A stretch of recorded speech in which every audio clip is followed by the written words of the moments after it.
Hello, Future Bestsellers. We are super, super excited to see you today. You will notice that Michelle is once again not here with us. This poor girl. She is suffering in bed with rotavirus, right?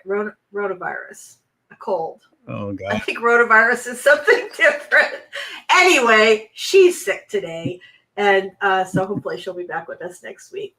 But you're looking healthy today. Robert, why don't you tell us a little about you and your awesome channel? My I know, right? That was a transition. Is and ever was the story detective, where I place various forms of storytelling under a Sherlockian lens and break down the craft for the viewer. Lots of interesting stuff there. New videos in the works. They will be hitting. I'm just not quite sure when, since there's a lot of there with my right now. You have your plate full. That is for sure.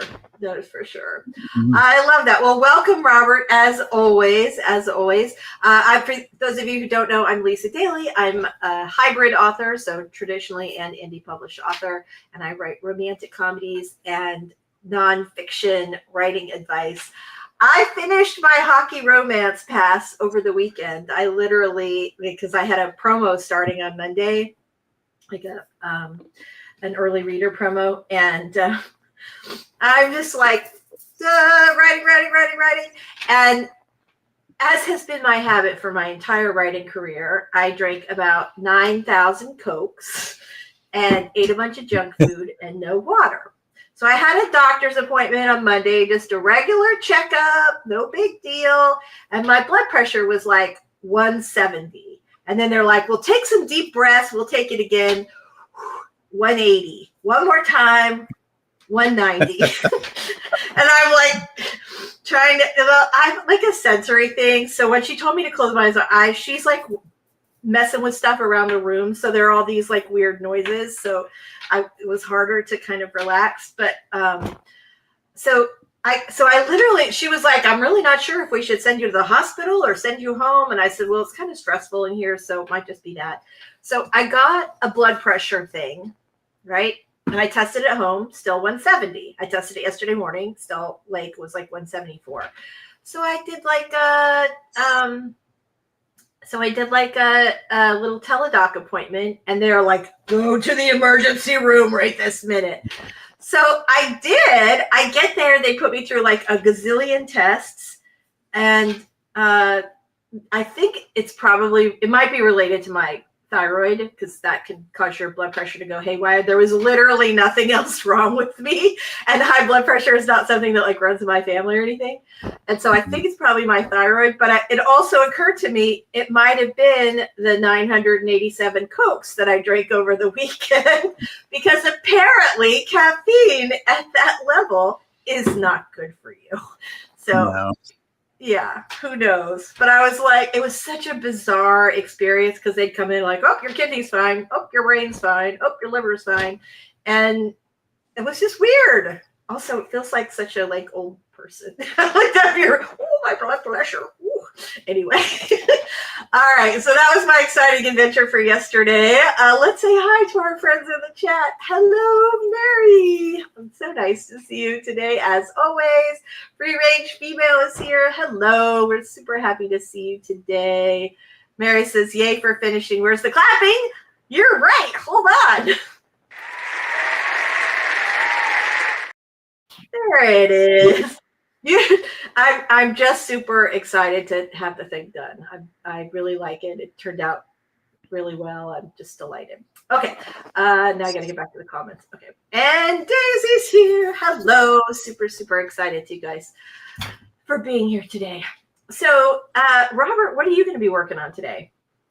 I'm going to be doing the read through on my own manuscript today, since editing jobs are finished and I'm getting back to this for a little while. So, wait, hold on. Sorry, you had it coming. Like, you've had a big pile of work and not been able to work on your own stuff. So, yay. Okay, sorry, go ahead. So, yeah, I'm going to start that. I've got a fresh legal pad over here for notes. Yes, I take notes manually, and that's half the fun, just writing them down. That's true. I agree, totally. And also, I read somewhere like a million years ago that your brain like processes handwriting differently than it does typing. Mm-hmm. And so I have found that if I ever like am stuck in a manuscript, if I switch to a pad and paper, I can usually work out whatever it is. Yeah, it does. It does help. I mean, ideas do flow better that way. And I have a nice new Japanese writing pencil to break in. You're so fancy, Robert. You're so fancy. I'm just like with the mechanicals. You're so super fancy. I love that. Also, you have, an art background, so it makes sense that the way to trigger your creativity is going to be putting a pencil or pen to paper. That makes complete and total sense.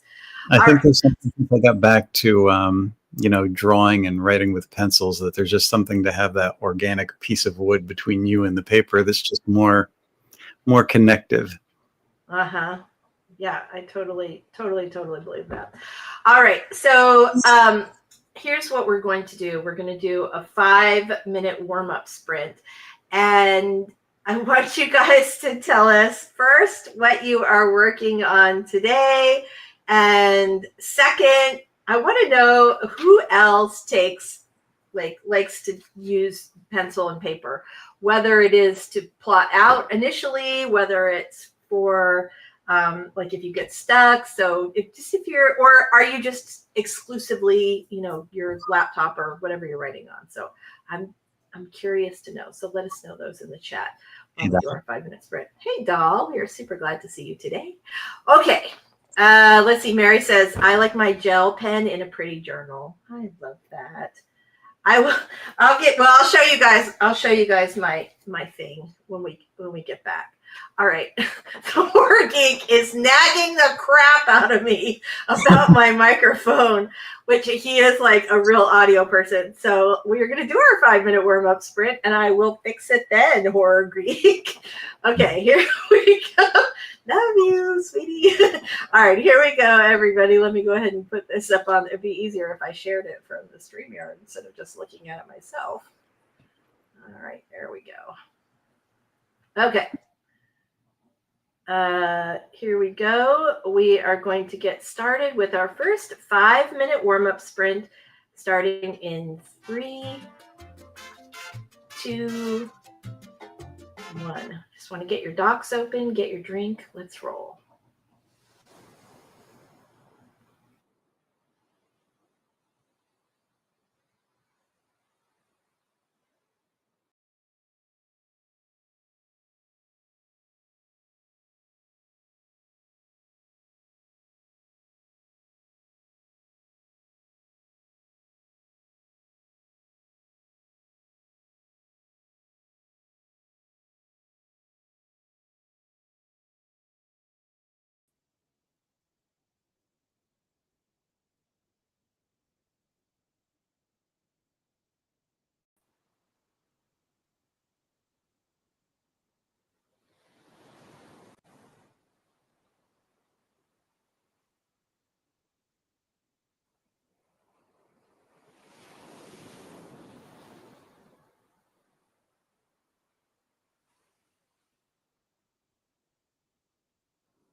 All right, we are back. So our question was, what do you, sorry, I don't even know. What are you working on today? That was question number 1. And our second question is, do you use pad and paper to some extent or some other, writing apparatus? It's going to be a super sprint today, guys. Do you use something else like paper and pencil, or are you exclusively on the laptop? I am a person who needs to write things down. I have a fancy notebook that I use from Erin Condren. You see that? Oh, you really can't. There you go. So it says, Lisa Daly, the big year. Every one of my big yearly notebooks that I get to do all my stuff is always says some sort of inspirational, like, it's happening, it's so awesome, every year, because I see it every day. So I will say I love the Erin Condren notebooks. You guys know I'm a super nerdy planner, but one of the reasons I love their notebooks is that the cover is laminated and the paper is a thicker stock than you normally get, and it's very nice and substantial. And I'm a weirdo and I really like paper. I like that it's substantial. So anyway, and then I just write with an aqua pen, of course, because that's me. All right. So Robert, you said you write with your fancy pencil. Yeah, I started, I journal, and I have some fancier journals to do that in. But for editing and taking notes for writing stuff, I've got a legal pad, and this one was one that I saw online called Docket Gold, which is supposed to be a better paper. And when I got it, I'm like, oh, wow, the writing is so smooth on it. And I'm also practicing my handwriting because I haven't done my cursive writing in so long that the gel pen, I was just writing so fast that I was making a big mess. So I said, you know what? I actually want to be a little more focused and work on my handwriting. And I love that. I am positive the only adult in the United States right now working on his handwriting. But I love that that's so you. I totally love that you're doing that. Also, your penmanship is excellent. Nice job.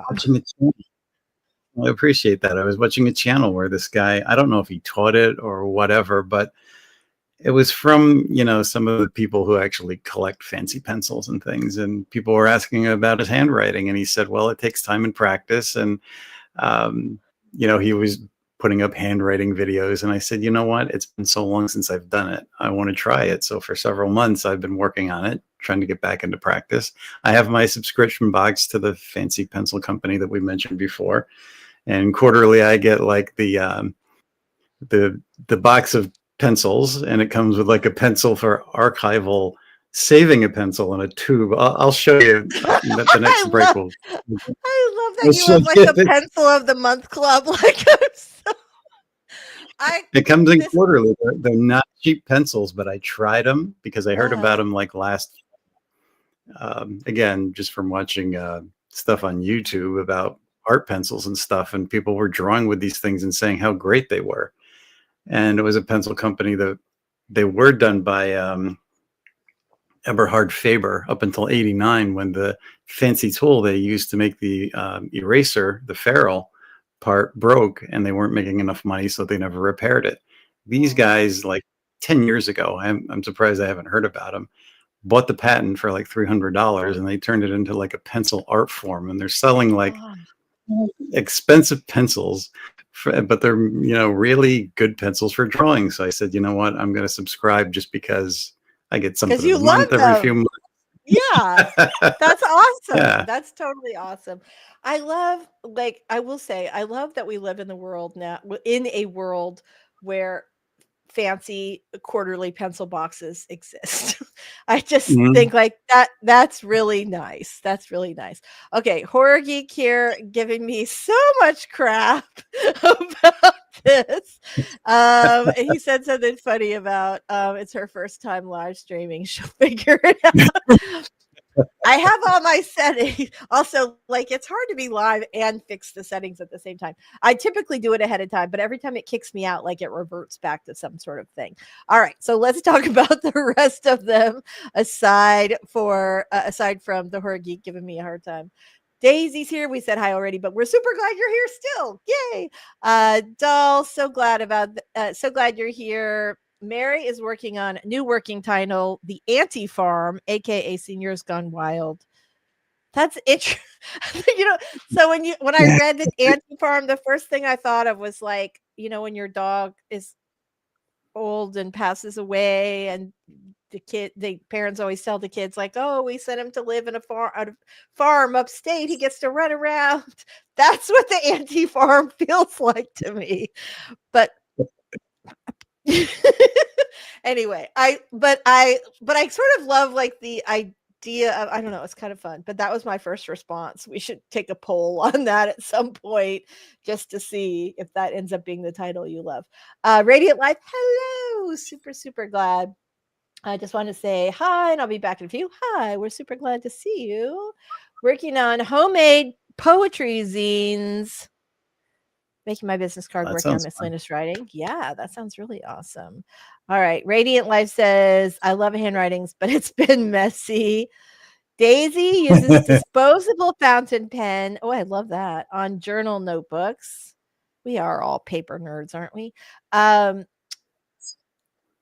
Watching video essays about the storytelling and cultural aspects in K-pop Demon Hunters. So that's how my moments are spare time are going this week. You guys know I love K-pop. I have not started watching that, but I see it all the time. Oh my gosh. Oh, I hope you feel better. That's rough. Danielle is here. Hello. Super glad to see you. Doll's here for Sprints. Happy to catch the stream today. We are so glad to have you here. Sounds good. Yeah. And Daisy says, I switched to handwriting after an author talked about the mental, emotional benefits of handwriting stuff. Looked it up and it was true. I totally see that being true. I enjoy. It's just, Sorry. You go. It's just a nice thing to do. It is relaxing mentally. It does focus you. There's just something about it. And the idea of handwriting and taking your time and doing all those little loops and everything, it's like, I didn't realize, that there was something to that until I started doing it myself. I mean, I know it, but, it's been a while since Yeah, you're an artist, so you know it like intuitively, but it's sometimes nice that when you have things confirmed that you already kind of felt to be true anyway. Love that. I also have a large collection of unused notebooks, but I always buy my big special. I use the other ones too, but I often use them for individual projects. Oh, that's really interesting. So handwriting feels more connected to my writing. I totally get that. All right, everybody, let's go ahead and do our very first 20-minute sprint. Let's see if I can manage to do this without kicking myself out of the stream. To be fair, I don't think it's all been me. I mean, often it's all me, but this week I think I've been kicked out 3 times, once before we even started. So yeah, anyway. All right, we're going to put 20 minutes on the clock. Make sure your documents are open and you got your caffeine and everything you need to get going, because we are going to write like crazy for the next 20 minutes, and then we'll be back for more chat. All right, here we go, everybody. Starting in 3, 2, 1. Let's write.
I swear I pushed the button.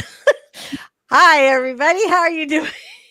How do we do on that last sprint? Let us know in the chat how you did.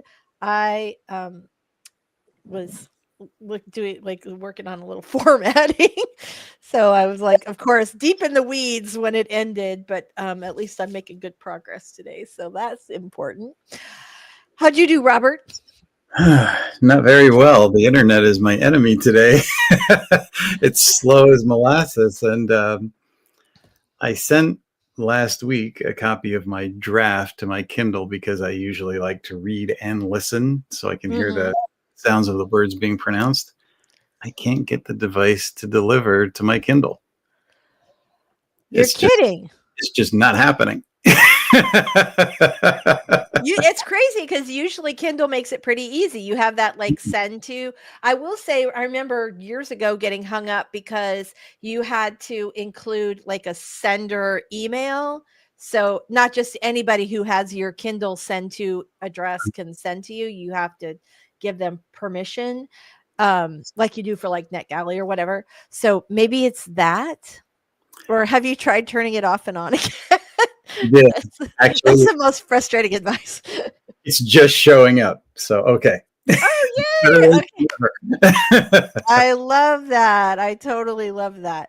So, I think this is fun. Heather's here. Hello. Super glad to see you today. Heather's doing a bunch of admin today per my usual schedule. Hello. Collide Mode is here today. Hi. We're super glad to see you. We are doing some writing sprints. I'm glad you're here to join us. Free range female, 178 words. All right. Very nice. Very nice. So, yeah. There's not very much news today. We have covered, there's been like a lot of sort of big news. Monday was the deadline for, oh, you know what? Oh my gosh, I almost forgot.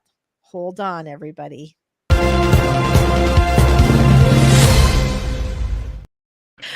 I love that thing so much. Okay, here's the news. So one of the things that we had talked about the last couple of weeks is the big lawsuit with Anthropic that it looks like it's going to be settled. The big deadline for the law firm to turn in all of the impacted works that they were aware of was on Monday. So let's hope that the deal gets settled the way that it is, and that some of us all have some nice checks coming our way. I have to say I'm still like flat on my back, shocked that it's not $2.43. Shocked. I'm sure the later ones will be $12.43 or $2.43, but yeah, I hope it works out. And I hope we get a paycheck from every AI because they're all guilty. All right. So here's some kind of interesting news. Are we ready? Ready. Ready. This is kind of funny. So Audible, which is owned by Amazon, has officially made it wide that they are using AI voices to narrate some audiobooks if you select that. Interestingly enough, a problem has emerged, and that is that AI does not. This is so like I'm just gonna say it. All right, I did talk about love, sex, and relationships on television for 15 years, so you would not think that this would make me squeamish, but I guess being on YouTube is different. Anyway, AI does not know what an orgasm sounds like. And so, and so that's the thing. You have a lot of romance authors who don't have the budget yet to hire a human narrator. So they're, we talked about like, okay, well, if this is your only audiobook, that's something that you might consider. But there's a drawback. So not every romance novel includes an open door sitting at the foot of the bed scene, but a whole lot of them do. So that is definitely something to consider. That's all the news I have for today. Is it wrong to be glad that AI is screwing up? Yes. Yes, it is. It is.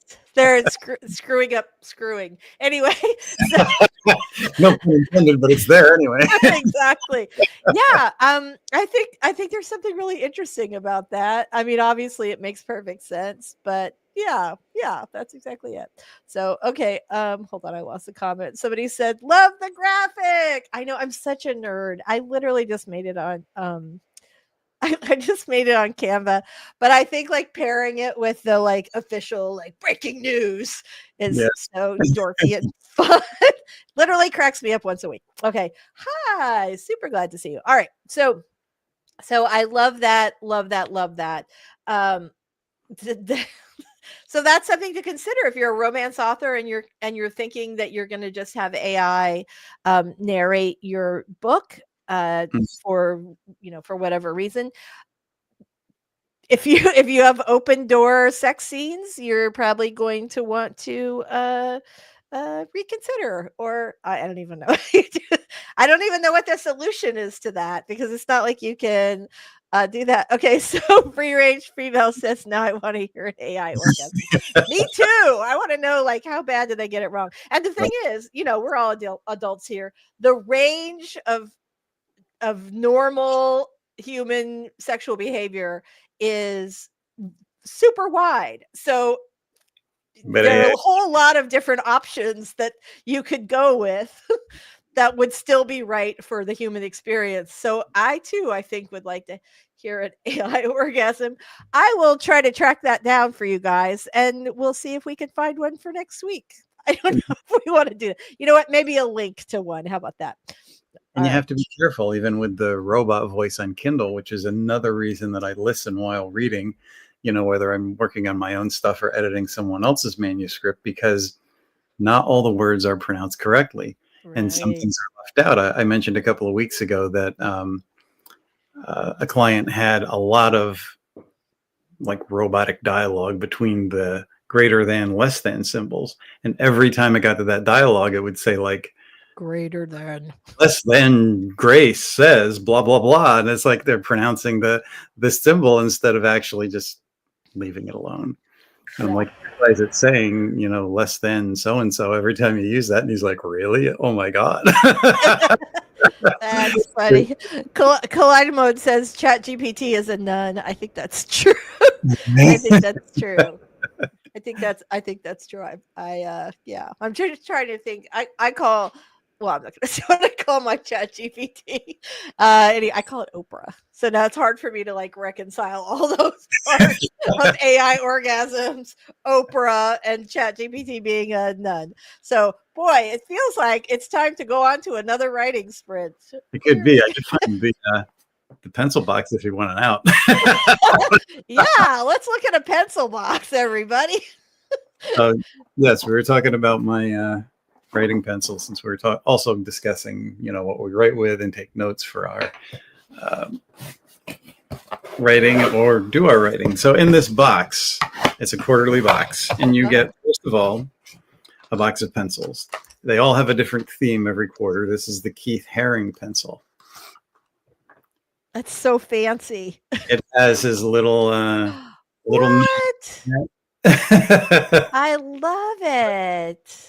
Every time it has a different theme. It might be artist, one had like a gardening pencil and one had a culinary pencil that was just like made to look like a stainless steel cooking instrument.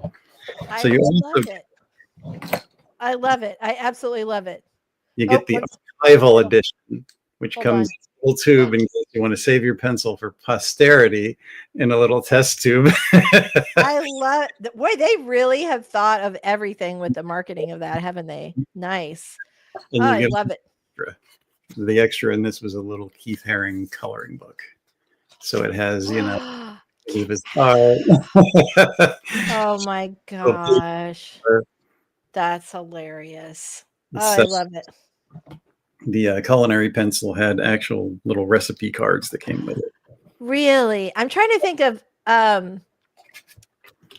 yeah, I think that's great. I think that's free range females. Free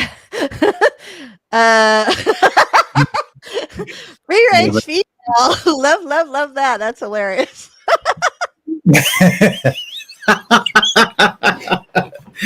Well, again, Woo, that's so funny. to help themselves. That's right. All right. Well, right. Romance writers all the time. Sex on the brain. All right. So, let's go do our 20-minute. I mean, right? I am one myself, I will tell you. So, and if you get a bunch of romance writers together, the dirty jokes just fly. It's like the best part about being a romance writer is all the other romance writers you get to hang out with, because they're a fun group. All right. So let's go ahead and do our next sprint. We've all been like laughing, so that's good. That's like a good brain opener. All right. Here we go, everybody. We're going to put another 20 minutes up on the clock. We will be back to chat when we come back. We'll be back to chat when we come back. We will be back to chat when the 20 minutes is over. Have a lovely time with your writing. Starting in 3, 1. Let's chat.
All right, we are back. How did everybody do on that last sprint? Much better now that I had my document. That always makes it a little more effective, I think, because everything's all good. Yeah, fantastic. I also did pretty well. I'm just like trying to kind of like tie up some loose ends today. Devin's here. There you go. Just stopped in to say hello. My job has me working on Wednesday again, but I caught y'all on the recording. Stay safe and enjoy your day. Devin, we're super glad to see you today. Free range female got 205 words. Whoop, whoop. Very nice. Okay, hold on. There you go. Oh, wait. Sorry, you guys. Okay, so Kaleidobone said there's an AI you can use for XXXX called Smitten AI, but it's so cringe. Okay. Just doing that. Okay, so Dahl says I double stayed for the 2 sprints. I was meditating, not writing. Oops, that's okay. Whatever you want to do is fine with us. We don't mind. So, all right. I'm very glad about this. I did get and I haven't put it in on the banner yet. I did get an email from an aspiring author who has written her first book, and she was planning to submit for traditional publishing.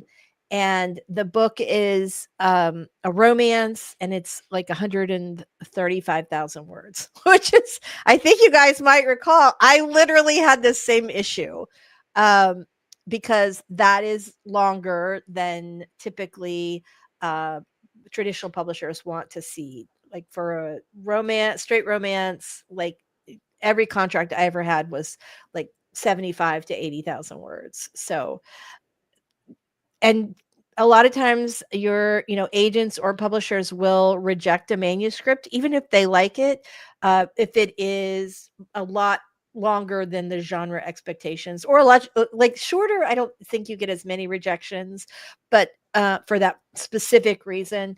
But yeah, a lot of publishers are not going to publish a 135,000 word romance. And it kind of sucks if you wrote it. Like, I really struggled with this, right? Because I normally, again, from so many years of tribe publishing, like I typically hit between 75 and 80 because that's what I was trained to do. I typically hit between 75 and 80. And my last hockey romance was a lot longer. And I was like, God, how it must be like a lot of fluff or repetition or something. But when I was editing it, it's still pretty tight. Like the plot moves along. I did cut out some scenes that I thought could, like, I cut out a sex scene, which you almost never do. I decided to leave it as I'll do it like as a bonus scene in the back matter. And so people can download that on their, sign up for the mailing list and get that bonus scene if they want the super long and smutty sex scene. So there's that. But what were you going to say, Robert?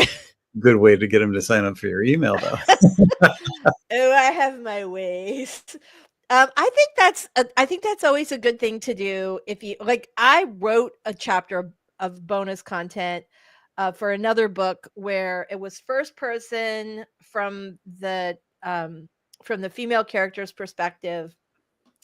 And I wrote an alternate POV scene from the guys, like when they first get together, like where all the romance and sparks are flying. I wrote an alternate POV scene for the guy and in the book, and that was very popular. That people like that. So that was good. So anyway, so yeah, and if you take out a scene that you're like, well, it's great in the book, but it also makes the book a little too long, that is definitely something that you can use as a newsletter. Blah blah blah blah blah magnet. We'll have some pretty hefty books though, with all the history and stuff that was going on in her romance novels. Historical romance like often can be a little longer because of that reason. You have to like do a little more world building. That's why it's normal in historical fiction or fantasy where you again having to do some world building. For it's more normal for those books to be longer, but romance is typically like, at least contemporary romance is typically right around 75 to 80. Thanks, Doll. I appreciate it. OMG, I totally got sidetracked making breakfast since I did take my ADHD meds, sitting down to handwrite. Nice. All right, glad to see it. Oh, hold on. Collide mode. The meditation can clear your mind and be more inspired. Oh, I love Yes, that. exactly. Love that. All right, hold on one second. Collide mode says, I'm not a pantser, can't just go making up stuff. Like I have always called myself a plotter because I do plot my books ahead of time, but my scene cards tend to be pretty short. Like essentially it's like in this scene, we're going from point A to point B. And so it's pretty much like a beat outline. And then that gives me like a lot of freedom within the chapter. But I know with the emotional beat, like what do I need to accomplish emotionally or physically or logistically in this one chapter. Yeah, I was surprised that this one came out so long, but I was more surprised that when I went back there, like red pens ablazing to edit the crap out of it and make it a more reasonable length, it was really a struggle because there wasn't as much fluff as I thought. So I guess that's good to know. I thought like, oh, I must have just really gone off the plan here. Anyway, okay. It has to be what it has to be. And yeah, the pantser thing with, I'm a planner too. I started out pantsing and I ended up getting lost in a lot of stories too often that I had to go back and track things that I said, I need a plan. I have the same kind of loose plan, but I've had tighter plans too. And no matter how tight the plan is, your story still morphs and you're still writing and kind of pantsing along the way. So I get why the pantsers would want to do it and explore all that stuff, but you still have to go back and plan. Otherwise it's not working. So you're either plan a little before, plan a little after. There's always a fusion of the two as far as I'm concerned. Yeah, I think there's some real truth to that. I know like the pantsers or discovery writers, as they're also called, that I'm friends with, I know that they have to just write to figure out the story, kind of where they want to go with that. So for me, I do not like to edit and chop out large sections of my writing. Like, I mean, I love to edit, don't get me wrong. I love to like wordsmith and make it funny. Like this past weekend, even though I worked for the entire weekend, I absolutely loved it because it was like, you're reading the story through. I had set it down, for several weeks where I hadn't really gotten much done on it. And I went completely through it this weekend. And so you get that like enjoyment of reading a book that's almost done, reading your own book that's almost done. I don't know if I would enjoy reading someone else's book that was almost done. Maybe it depends on the book, I guess. But yeah, so I get that and making all the little tweaks and all that. And again, trying to find places where I could cut. But we'll see. We'll see how it goes. It was a lot longer. I did get quite a few words out of it, but it's still, I think it might be the longest book I've ever written. It's now at like a more reasonable 100,000 words, which is still long, but it doesn't feel long. Like it keeps moving. There's a lot. Yeah. Anyway. Okay. Ray says only at the beginning, maybe if I am more detailed in planning note cards. Oh, I get that. All right. Free range female says, I decided after edits that the story needed more chapters. Scary because I'm already pushing 100K words. I've dumped several thousand words. I'm now adding more. That's such a hard thing where you're like, I really need a transition scene here. Yes. And my word count's already high. Yeah. It ended up after formatting like 300, like usually I aim for around 300 words. Or 300 pages at the most, ended up like 347, which should not feel like, it's not like a 700-pound door stop. So I felt like it was okay. I guess I'll see when the early reviews come back and see if people are like, oh, this kept me up for 7 days, or yeah. Sometimes it depends on the writing. Longer can feel faster if it's, written properly and you get the pacing correct. So I don't know if it always counts. I mean, 100,000 from 80,000, maybe a little long, but yes, if the pacing is right, I don't know if it'll matter. Yeah, I if only I knew a developmental editor, I should get that. Yeah, the thing about it is, like, when I went back, I was really looking to slash scenes, and that's it. One of the things that I always tell my book coaching clients is that, and you guys too, like, you need to take as many like these sort of numbers are guidelines, and obviously it's important to consider the cost of paper, but you should use as many words as you need to tell the story. If it's getting kind of unwieldy, if you're repeating yourself, if it's not, it's kind of meandering along.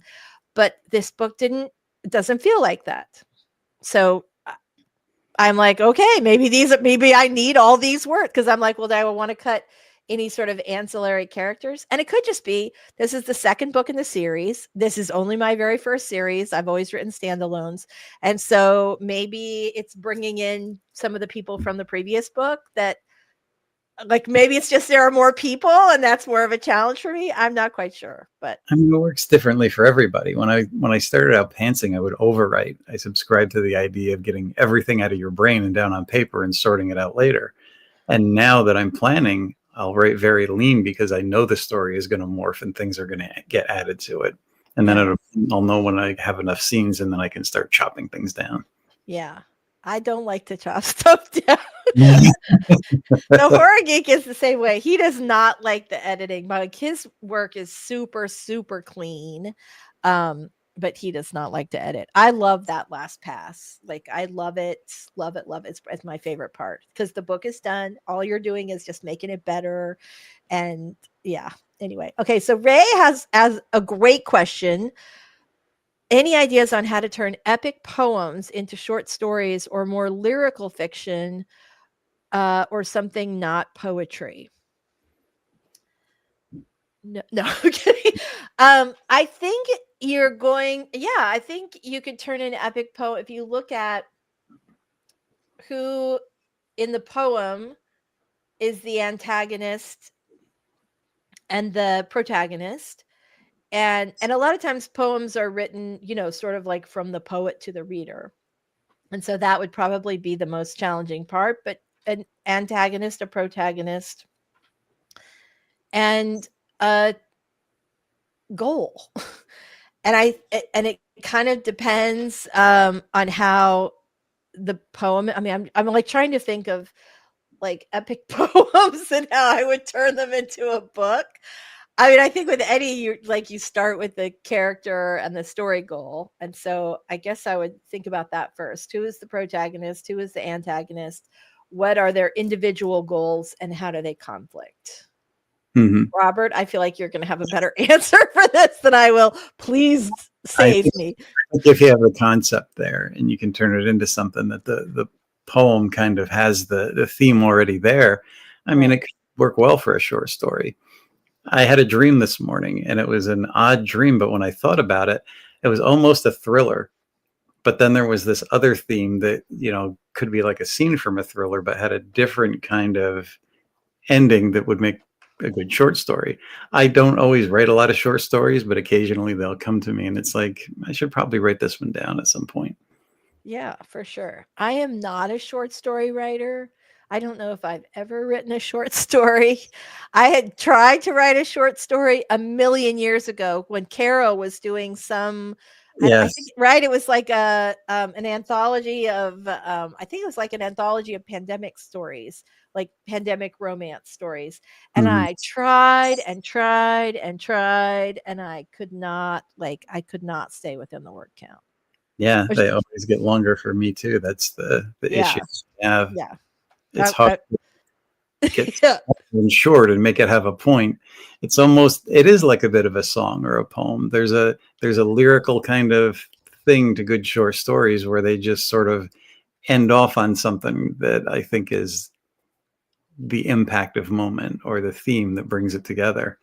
It's an art form that I don't know. It's within some people, and some people it's not. I totally get that. Yeah, I completely agree. I completely agree. Yeah, I think that too, like that like the great thing about poetry is that it always invokes some feeling. And I think that, like what we were talking about about the theme and how you have an emotional response to that theme, I think is a way that you really could expand an epic poem. So very good advice, Robert. Thank you. All right, Kaleidomode says, if I'm saying this wrong, please tell me how to say it instead, so I don't butcher your username. I've been writing a romance novel for a year now. It was rubbish, although the intention and concept were there, but I needed more, so I'm self-teaching with reference books. My plot is much better now. Oh, that's good. So I think one of the most helpful romance books around about sort of how to structure a romance book, although I am working on one right now. One of the most helpful is Gwen Hayes' Romancing the Beat. So if you're going to teach yourself, that's a great one to start with. Also, Inez Johnson has a great book called Page Turner Pacing. She's a former TV writer, and she's a super successful romance novelist now, but she wrote a book about how to use the pacing techniques from episodic television, so like a TV series, to use that in your romance writing, and it's really it's a really fast way to kind of plot your romance out, but it also offers like a really good structure. So if you look between kind of the two of those, make sure that you're not missing a beat that's important to romance readers, then you'll probably you'll probably find it a little easier. So Is this the first novel or just the first romance novel? Yeah, that's a great question. It's a Inquiring first, minds. yeah. First novels always take a little time because we try to perfect them a little bit too much, but it becomes almost a practice session for you to learn your craft and find where you're at. And sometimes it takes a little time. I would never rush a first novel. If it's teaching you something and you're doing research and you're figuring things out, then that's what it's there for. And probably in the end, like my first novel ended up getting scrapped. I would say go in and get a reading list from a writer that you respect. There's like in Stephen King's On Writing, he has a whole bunch of things from different genres, something like that, and just read them all, whether you like them or not. And by the time you finish with that pile of books, you'll come back to your story a different writer, a better writer. I mean, that's kind of what happened to me. That was so I will say, like, I grew up thinking, like, romance novels are often disparaged and have been for all eternity, like, damn scribbling women kind of thing. So when I wrote my first novel, I was just adamant that it was not a romance. It was a romance. But reading this Stephen King book on writing made me like really, I don't know, feel like it was okay to feel super comfortable with writing romance, which in hindsight, I think like I was just young and dopey. But at the time, like, I really felt like, oh no, it's not, like, I felt like romance novels, even though I love them, were just somehow less worthy. And reading On Writing by Stephen King, he talks a little bit in the book about how much he faced the exact same thing, that he loves horror. He's always loved horror, just in the same way I always loved romance. And that he doesn't care if people say like, oh, it's just horror, it's just schlock. And that like was a couple sentences, and it was just like, oh, like opened up for me. And I thought, I love this. But like literally, it's the most popular genre in the country. Why would I be ashamed of writing something that people love, that I love? And that like just like in 1 second, gone. I would never, like, now I'm like fully embracing it. I don't know why. I do, but it seems kind of weird. On Writing has a little bit of craft, but there's almost nothing that's going to teach you how to be a good writer, but it inspires you to write. There's something really inspiring about hearing his story and then how he fuses it into what he does. I mean, I think he has enough knowledge and experience to understand when he sits down to write how to structure it. I don't recommend that most beginner novels do what he does, because it's almost like the movie version where somebody just sits down at a typewriter, bangs out a story, and it turns out perfectly. Some people might be gifted enough to do that. I was not. I wanted to be that Stephen King kind of writer, and I just completely Let's bear in mind he was like on cocaine for a good chunk of that early career. He lives in the area. He lives over off of oh my gosh. Anyway, the next key down. Anyway, I think that his writing style is so clean, and there is something so great about the way he writes. Like, his characters are so alive. Early stuff was. I almost have a theory, and I'm almost afraid to say it on live. Go ahead. What is it? He didn't, remember writing some books, and he somehow made it work for him, being in a daze and just writing. And then he came out of that and had an accident. And when he went back to writing without the cocaine, he went off on his tangents and he started getting a little more wild and crazy with the characters. And I almost feel like he's trying to write like he's high when he's not. That's interesting. We get all of those zany things that make no sense except for Stephen King. And a lot of tangents and weird character stuff, like describing aliens taking their first poop or whatever. And you think this is just Stephen King, but it has absolutely nothing to do with the story. It's just like stuff that I feel like he's trying to write like he's high. Well, he did have quite a lot of success while he was high. I have not, I admire him greatly. I once passed out reading oh my gosh, it was like a collection of short stories, and it was the one that has the doctor who's like trapped on an island with his bag and he's starving to death, and he starts. I haven't read that one.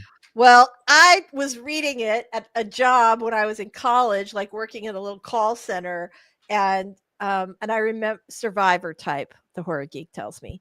And so I was working, I want to say I was like working over the holiday, because you know how it is when you're in college, you're like, yeah, I'll take that time and a half. So I was working at this call center job over the holiday break, Christmas break. And I'm reading that book. It was super slow, so we were mostly just sitting there reading, just being there. And I'm reading that story, and the next thing I know, I'm on my back, and there are like EMTs all around me. I passed out, and I never read, it turned out I was sick. Like, I had Epstein-Barr, and I had gotten mono. And so that was the thing that caused me to pass out. It was not the fright of Stephen King, but I have always associated that story with that experience of waking up surrounded by paramedics. And I have never read another one again other than on writing. So anyway, yeah, there's that. Okay. Ray says, I'm really liking On Being a Writer. Strickland has a lot of good advice. That is a good book. Thank you. Sorry about that. And Radiant Life said, I came across a Bradbury quote: you let the story cool off, and then instead of rewriting, you relive it. Yes, yes, exactly. There's a lot of truth in that. Yeah. She says, I love both romance and dark fiction, but not dark romance. For me, that morphed into a romantic thriller with humor. Oh, that's interesting. Love that. Almost all my writer friends are horror writers. They are the best people. I can second that. I love my horror writer. All right, you guys. I think we are ready for one last sprint. I am super excited. We've had a super productive day today. Let me see if I can get that. There we go. All right, here we go. It's our very last sprint of the day, so we want to make it count. You guys had some great conversation today. Really fun. All right, here we go. Starting in 3,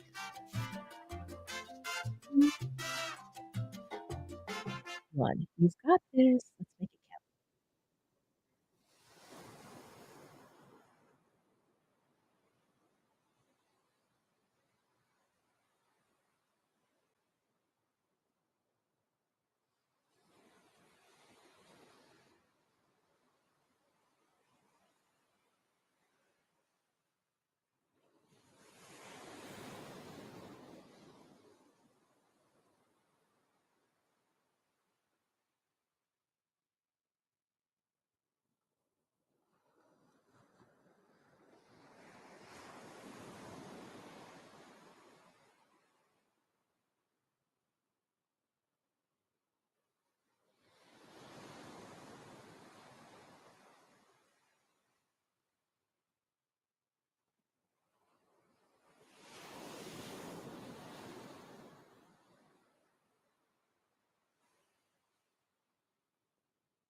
Can't hear you. I am sorry, you guys. I'm like blah blah blah. You know what's crazy? I hit it, but for some reason, like it didn't go. I think that's what I did last time too. Okay, so a great question from Kaleidomode, and we don't have time to get into it today. But for those of you who are unfamiliar, deep POV is sort of like third person omniscient, but it's like you're like you have a third person POV, but then also the narrator knows exactly how they're feeling, and it's like the feelings are like coming from their own brain, if that makes sense. So instead of saying like she felt nervous at the dusk, you would just explain. So it's almost like a funny blend of first person and third person. But Alessandra Torre does a really nice job of explaining the difference. And so I have just posted in the chat her blog post on it that goes into a great deal of detail.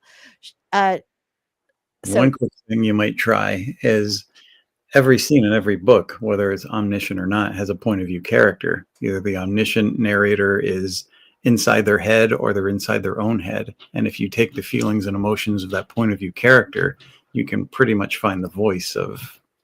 That's true. That's very true. Very nice. Free range female, $14.89 for the day. Nice work. Oh, we're so glad they're so helpful. I'm super, super happy about that. All right. Daisy was saying, I'm transcribing your handwritten text from notebook to computer. Often have trouble reading my own handwriting. Same, which is a downside to handwriting. Yeah, totally the same. All right, you guys are awesome. Thank you so much for being here this week. Before we go, Story Detective, tell us a little about you and your awesome channel. My channel is The Story Detective, where I take various forms of storytelling and place them beneath my Sherlockian lens and break down the craft for the viewer in hopes of making your journey easier. There's a lot of stuff there, a lot of different things on craft that you should check out if you haven't already. Yeah, for sure. You've got a great backlist of videos there. I'm Lisa Daly. On my channel, we talk about how to write a book you're super proud of and get it published. Thank you guys all so much for being here today. We will see you next week at our regular time, 11 a.m. Eastern to 1 p.m., where we'll do more writing sprints, just like we do every Wednesday. Thanks so much, everybody. We will see you next week. Take care, everybody.